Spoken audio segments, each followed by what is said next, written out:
Hey, aloha my kako. What's going on, one and all? Give me one moment. I am attempting to do a little something here on YouTube.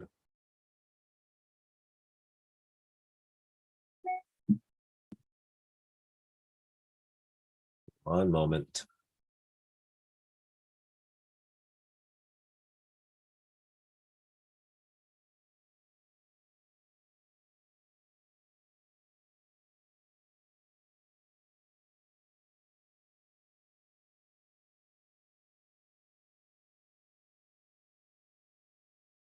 All right, let's see how this works.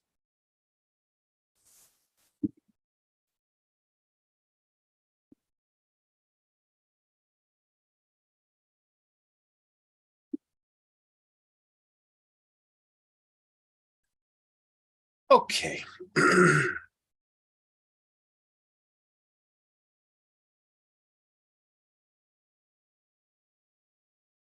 Just checking. Thanks for your patience.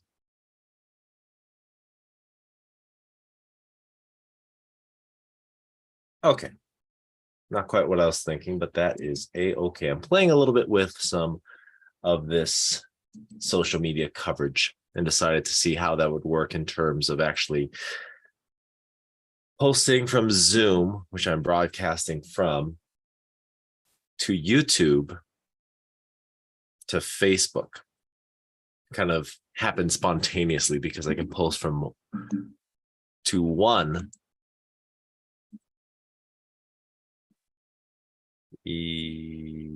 Oh.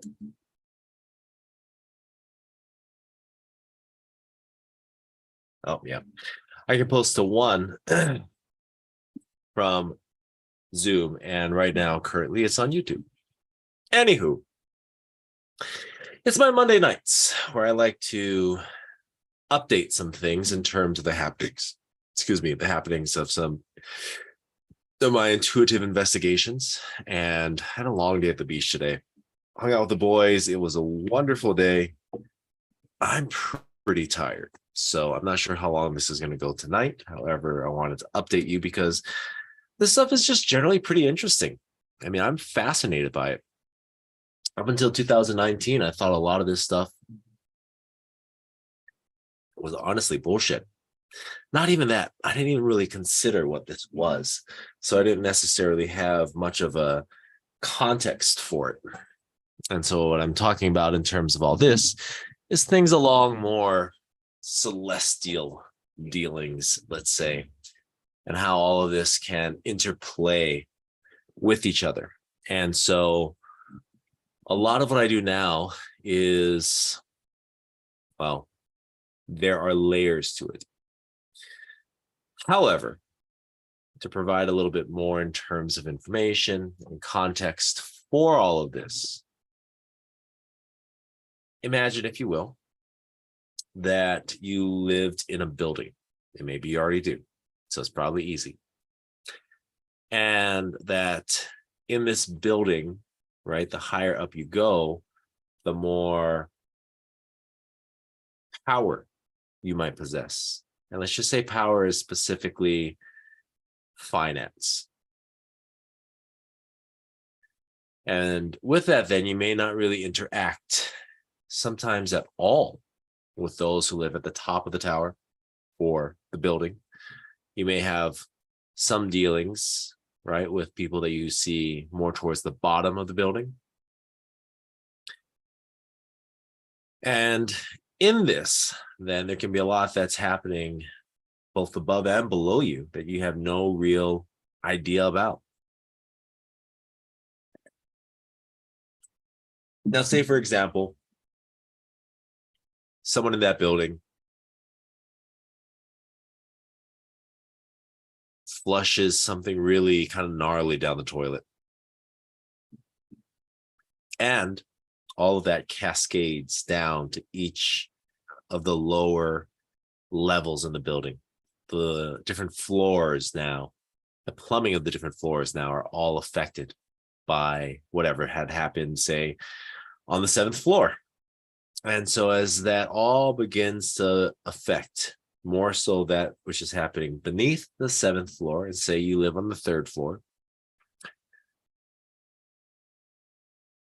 then it's kind of a shitty experience, sometimes literally. And so what ends up happening then is that everyone is affected by this action that occurs. And it's something that can absolutely be reconciled and rectified. However, it takes intervention, right? Someone flushed something down and the toilet clogs, and all of a sudden there's a leak that's happening beneath the 7th floor. Until someone is aware of it, then it may continue to be a problem. Now, imagine in this case, instead, we're not really talking about floors of a building. We're actually talking about dimensions of reality.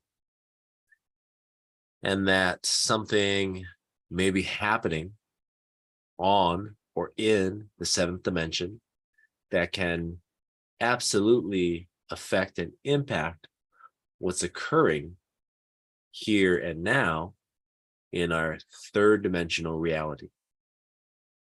Effectively, that's part of what I'm going to talk about tonight, and really just provide a little bit more in terms of that information, because through the lens that I perceive the world, we exist in a 15-dimensional reality. And that we, our mental body, our ability to perceive, actually exists as a 3rd-dimensional identity. And what we are able to actually view and experience largely occurs at a 2nd-dimensional identity or experience.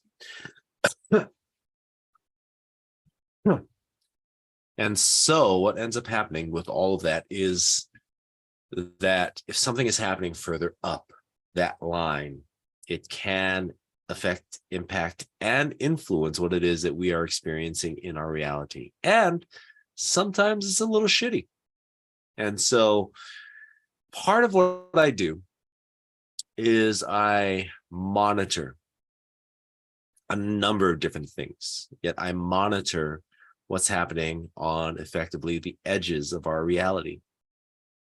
And when something outside of our reality, let's say a 7th dimensional entity, or really in this case, a collective, starts to do some stuff,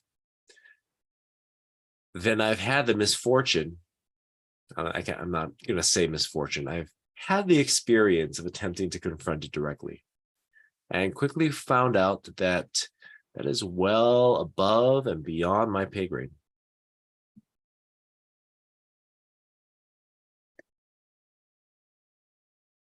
And so what I do nowadays is I petition aspects of my own multidimensional identity to be able to intervene at that level. And my part is finding who's letting these things in the first place. Because kind of like sneaking into a concert, someone on the inside who's already paid for a ticket, for example, may open up a back door somewhere and allow someone in.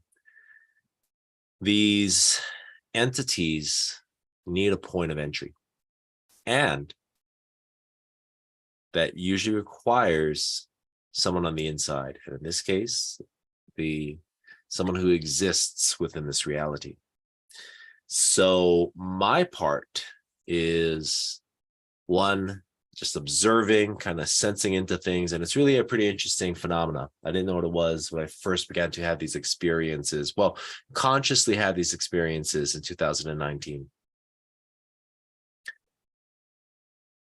So I observe sort of the edges of our reality for a sense, and I'll have a sensation. In this particular case that I'm working on now, I had a sensation probably about 3 weeks back that in about a week and a half, 2 weeks, I would encounter something, and I didn't quite know what it was. However, I knew that I was going to have my hands full. And so here I am, hands are full. And so part of it though, then too, is being able to sense, like one of the talents that I have is kind of tracking energy. So I can find a source from where it comes from. And so tracking to a seventh dimensional entity or collective is where eventually this led to, which then leads to me petitioning a higher dimensional aspect of me. And so as I petition effectively me a few stories up, or in this case, a few dimensions higher, and maybe just kind of pause right there. When I talk about this as a 15-dimensional reality, what I'm saying is it's very much like the radio. Ooh. For those of you who are old enough to know how a radio works, so much stuff is like streaming now. It's a frequency band. So if I tune into 89.7, for example, that exists within a certain frequency band, right? If I have an AM radio, that's a little different than an FM radio, which is very different than a Sirius streaming radio station.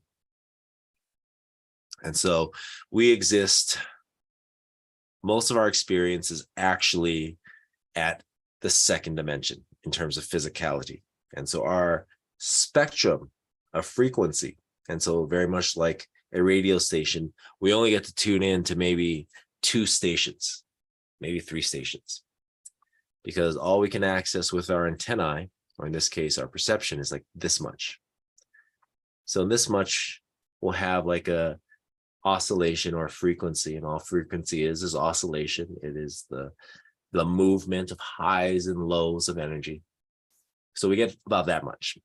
Now, the thing about that is that as we start to expand, 4th dimension, 6th dimension, 12th dimension, 15th dimension, the entirety of the totality, when we're talking about like dimensional, multidimensional frequency, identity, reality, is the only real difference is that it is a larger frequency, a larger magnitude of frequency that exists at these higher dimensional identities or realities. That's it. Meaning that there's a bunch of stuff that's actually happening around us that we're not even really aware of. However, it exists outside of the frequency band of our specific reality. So if someone wants to actually interact with our reality, they need an inside person. And so the process that I'm going through right now is, one, I observe the edges of reality, of our reality. When I sense something or someone or someones that are attempting to come in, then I, 2, petition a higher aspect of my own multidimensional, 15th dimensional identity. 3, then I confront whoever it is, find, kind of hunt, and then confront whoever it is that's letting these other things in. And so it's a really interesting thing, because wizard battles, I guess they would be called, they don't necessarily need to get that far. There's other ways to cut off power for someone to kind of negotiate terms, though more often than not, it kind of results in a wizard's battle, which can get a little interesting. If you've seen X-Men,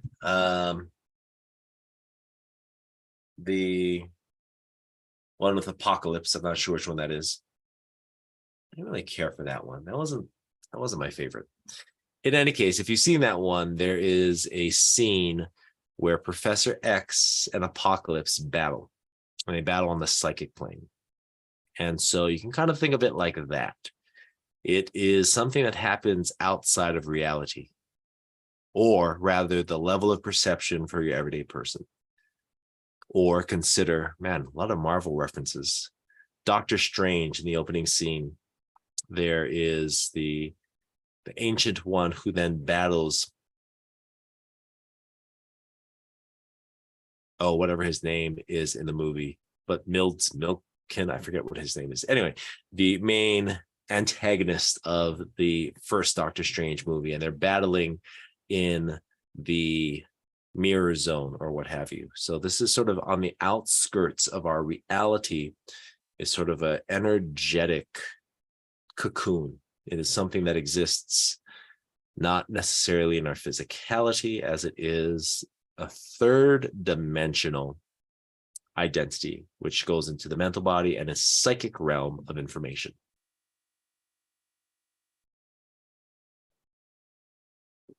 Dramatic pause with my sip.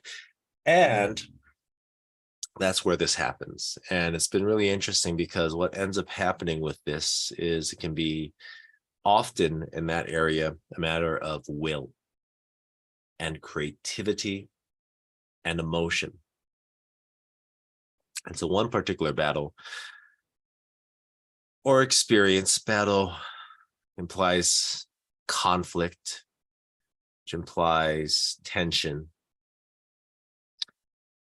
One particular experience was a really interesting one, in that when we talk about the nature of our reality, right, or reality is the potentiation of a single timeline.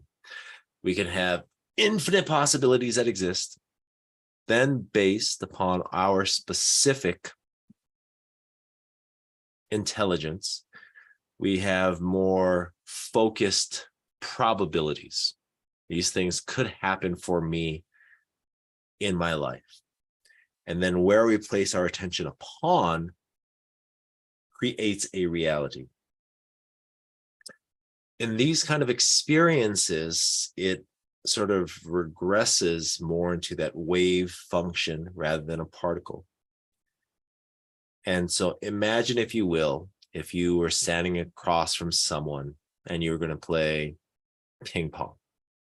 Okay, you're standing across from someone, you guys are about to play ping pong. And when you hit ping pong, there's that single ball that goes, right? And it goes across and you're able to view it. You may not be able to necessarily respond to it in time, but you're able to see it. Now, imagine, if you will, that instead of a single ball, there were 12. And instead of a single direction that they were hit, that they all went in different directions. And now imagine, if you will, that you had to anticipate, based upon the subtlest of movements or senses, where that was going to go. And not just prepare for yourself in a single moment, 12 different responses, to also then be able to react to whichever of these 12 balls had the most energy to it. It's kind of confusing. That may not have been the best analogy. In any case, that was and has been my experience in more than one confrontation. It's a very interesting thing to take the mind from a singularity in identity, in perspective, in capacity, and to expand it into this almost innumerable wave function where all of these different things could happen, to pit that against another person who creates all these different things that could happen, to accrue energy. And so a lot of, when I get into this point, I build energy. That's a whole nother conversation. I build energy because I am hedging my bets, if you will. I'm creating a number of probabilities, investing energy into each and every one of these. They store, they build, and then it's unleashed. And now imagine if in that moment, back to ping pong, it's not just a matter of this person serving, I'm also serving. And 12 different serves happen instantaneously. And I also need to react to what's being served to me. So it gets a little wild, a little bit. Oh, I hear someone in the background. I think one of the boys is still up. I thought they were sleeping. In any case, I may have to cut this a little early. So what ends up happening then is the expansion of the mind from a single identity, a single particle, into a wave, creating a number of probabilities, investing energy in different ones, and in an instant releasing, and still having reserved energy to react to whatever attacks, assaults, or things may come in from the other side. So that probably is where I'm going to stop, because I heard my name being called from the bedroom, which means that someone is still up, which means my daddy hat's still on. So I'm going to head on off. For now, though, love and aloha.